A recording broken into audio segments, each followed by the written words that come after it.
Bismillahirrahmanirrahim. Assalamualaikum warahmatullahi wabarakatuh. Selamat pagi anak-anakku semuanya. Bagaimana kabarnya anak-anakku yang soleh dan solehah? Mudah-mudahan kita semuanya tetap dalam perlindungan oleh Allah Subhanahu wa taala dan juga kita tetap diberikan kesehatan.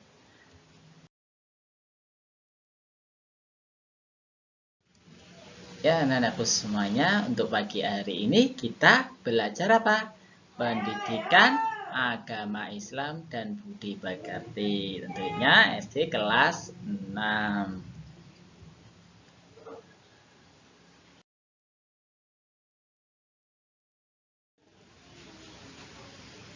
Ya, anak-anakku semuanya, marilah sebelum kita memulai pelajaran, kita terlebih dahulu absen dengan menuliskan nama, kelas, dan asal sekolah di kolom komentar di bawah ini ya.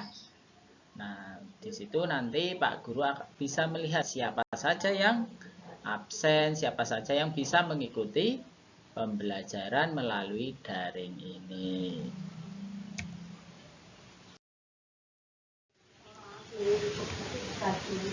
Ya, anak-anakku, sebelum kita memulai pembelajaran kita di pagi hari ini, marilah kita berdoa kepada Allah Subhanahu wa taala dengan membaca doa sebelum belajar secara bersama-sama ya. Marilah kita awali dengan basmalah bersama-sama. Bismillahirrahmanirrahim. Raditu billahi rabba wa bil islami dina wa bi muhammadin nabiyya wa rasula rabbi zidni ilma warzuqni fahma. Amin. Semoga dengan kita membaca doa belajar di pagi hari ini, mudah-mudahan ilmu yang kita dapatkan yang di pagi hari ini bisa terserap, bisa kita cerna, dan kita aplikasikan dalam kehidupan sehari-hari.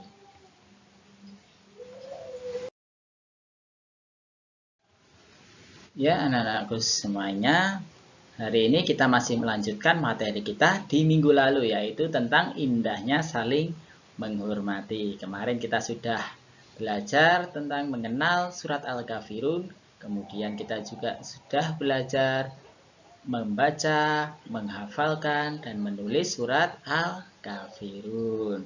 Mudah-mudahan anak-anak semuanya masih ingat semuanya dan sudah hafal ya untuk saat ini, minggu ini.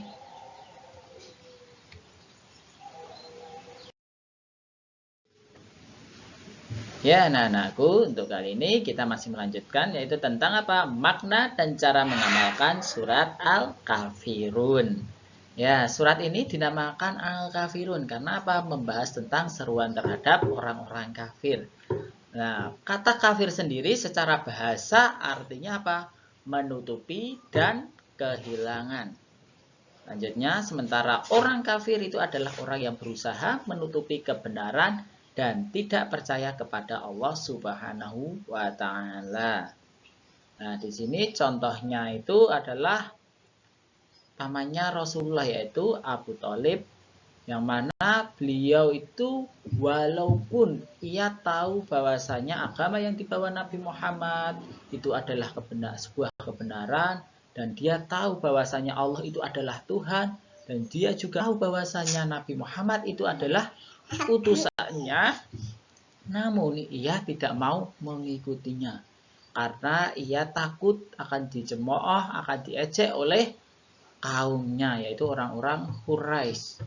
Nah, dengan demikian walaupun sebuah dukungannya kepada Nabi Muhammad dalam berdakwah, tetapi itu adalah hal yang percuma dan ia tetap termasuk golongan orang-orang kafir. Selain itu, orang kafir itu adalah orang yang benar-benar tidak mempercayai bahwasanya Allah itu adalah Tuhan, Nabi Muhammad itu adalah Rasul, itu juga adalah orang-orang kafir.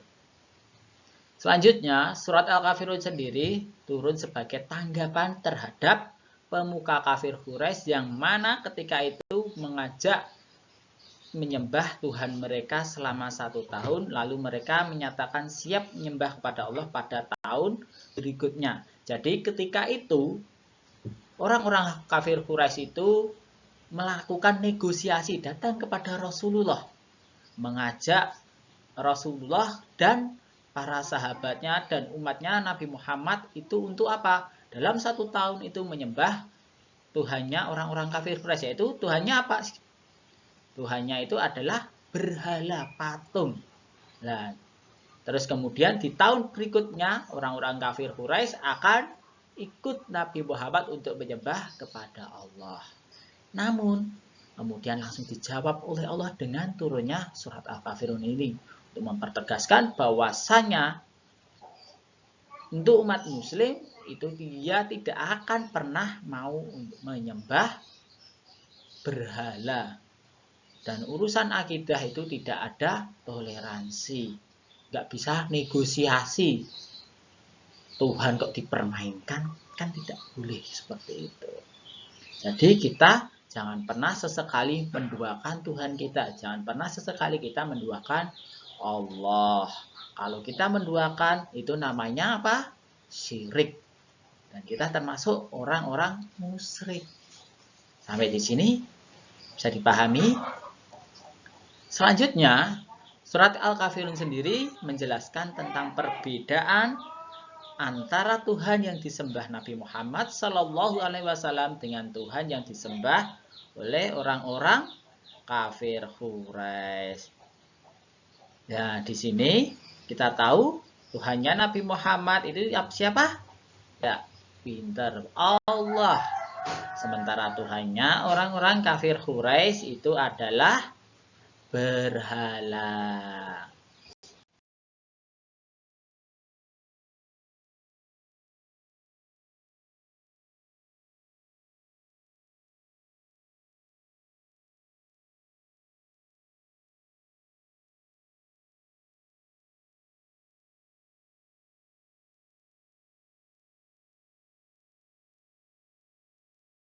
Ya, anak-anakku semuanya, selanjutnya beberapa cara amalan yang bisa kita lakukan dalam surat Al-Kafirun. Yang pertama, itu kita harus rajin beribadah kepada Allah Subhanahu wa taala. Nah, Allah sendiri adalah Tuhan yang wajib, yang layak kita sembah, tidak ada Tuhan yang lainnya. Kita tidak perlu mencari Tuhan tandingan, kita juga tidak perlu mencari Tuhan tambahan yang kita sembah. Cukup hanya Allah lah yang menjadi Tuhan kita, karena semua yang kita dapatkan ini di dunia ini semuanya datangnya dari Allah. Beribadah kepada Allah sendiri dapat kita lakukan dengan apa? Melaksanakan perintahnya dan menjauhi segala larangannya. Perintahnya itu seperti apa? Puasa, sholat, zakat, dan lain sebagainya. Sementara larangannya Allah itu berupa apa? Mencuri, berbohong, durhaka kepada orang tua, minum minuman keras, makan makanan yang haram. Nah, semuanya itu harus kita jauhi. Selanjutnya, yang kedua yang bisa kita lakukan adalah bersyukur kepada Allah Subhanahu wa taala. Nah, kita ketahui semua yang kita miliki ini semuanya kenikmatan-kenikmatan ini yang kita dapatkan semuanya datangnya dari Allah, seperti nikmat sehat, nikmat sempat, terus rezeki, keimanan, keislaman yang kita dapatkan hingga hari ini semuanya datangnya dari Allah. Nah, semuanya itu kita harus mensyukurinya, kita tidak boleh mengkufurinya. Nah, dengan cara apa kita mensyukurinya? Nah, yang bisa kita lakukan dengan mengucapkan hamdalah, alhamdulillahirabbil alamin. Nah, itu salah satu wujud rasa terima kasih kita kepada Allah. Selain itu, kita juga harus apa?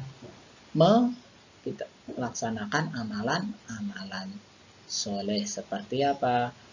Suka berbagi kepada orang lain, membantu orang lain, terus rajin belajar. Kita juga suka menjenguk tetangga kita yang sedang sakit ataupun teman kita. Terus selanjutnya, yang ketiga, kita harus bertoleransi dengan menghormati pemeluk agama yang lain. Bertoleransi dengan pemeluk agama yang lain itu yang bisa kita lakukan adalah dengan apa? Kita tidak boleh mengganggu orang lain yang berbeda dengan agama kita dalam beribadahnya. Kita tidak usah mengganggunya. Kita juga tidak perlu memaksakan orang lain untuk masuk ke dalam agama kita, yaitu agama Islam. Kita harus menghormatinya. Selanjutnya, yang keempat, kita harus menjaga perdamaian. Nah, di sini Allah Subhanahu wa taala telah memerintahkan kepada umat manusia, yaitu untuk menjaga perdamaian, dan kita harus menjauhi yang namanya permusuhan. Kita harus bertoleransi dengan pemeluk agama yang lain. Agar apa? Agar hidup kita lebih tentram dan damai. Selanjutnya, yang kelima, amalan yang bisa kita lakukan itu adalah kita harus berempati dapat kepada sesama. Nah, di sini berempati dapat dilakukan dengan apa? Menerapkan sikap peduli kepada sesama. Misalkan kita mengucapkan ikut berduka cita dan menghibur orang lain yang sedang tertimpa musibah. Baik itu yang seagama dengan kita ataupun yang berbeda agama dengan kita. Selanjutnya, yang keenam yang bisa kita lakukan adalah menghormati tetangga. Nah, menghormati tetangga dapat dilakukan dengan apa? Bersikap sopan santun, menjaga ketenteraman dan perdamaian. Misalkan kita lewat di depan rumah tetangga. Kalau ada tetangga yang sedang ada di depan rumah, di luar rumah, kalau kita melihatnya, kita harus menyapanya. Kita tidak boleh diam saja. Nah, dengan kita menyapanya, maka menunjukkan rasa keramahan kita kepada tetangga kita. Maka kita akan lebih nyaman, lebih enak dalam hidup bertetangga. Kita tidak akan terjadi permusuhan dengan tetangga kita. Selanjutnya, yang terakhir, kita harus bersimpati kepada sesama. Simpati sendiri berarti rasa kasih sayang, rasa setuju, dan rasa suka. Simpati sendiri merupakan keikutsertaan merasakan perasaan yang dirasakan oleh orang lain. Perasaan itu meliputi perasaan sedih, gembira, suka maupun duka. Perasaan simpati sangat dibutuhkan dalam kehidupan sehari-hari. Misalkan dengan merasa sedih atas musibah yang menimpa saudara semuslim. Atau mungkin misalkan selain itu rasa gembira, kita juga ikut gembira ketika tetangga kita mendapatkan rezeki yang berlimpah. Kita harus ikut bergembira. Bukan kita malah membencinya. Ya, sampai di sini bisa dipahami. Nah, mudah-mudahan kita semuanya anak-anak bisa memahami cara mengamalkan surat Al-Kafirun. Ada yang ditanyakan, nanti kalau memang ada yang belum paham bisa ditanyakan pada Pak Guru. Ya, yang terakhir selanjutnya di sini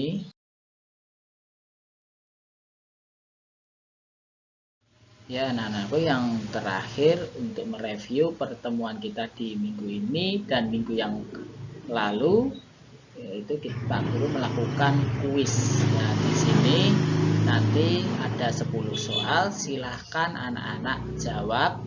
Nah, nanti kalian jawab di mana? Di kolom komentar di bawah ini. Tidak usah dikumpulkan ke dalam kertas ataupun WA. Silakan yang paling cepat menjawabnya dan paling benar, nanti kalian akan mendapatkan reward dari Pak Guru. Nah, mungkin pertemuan kita di pagi hari ini Pak Guru cukupkan.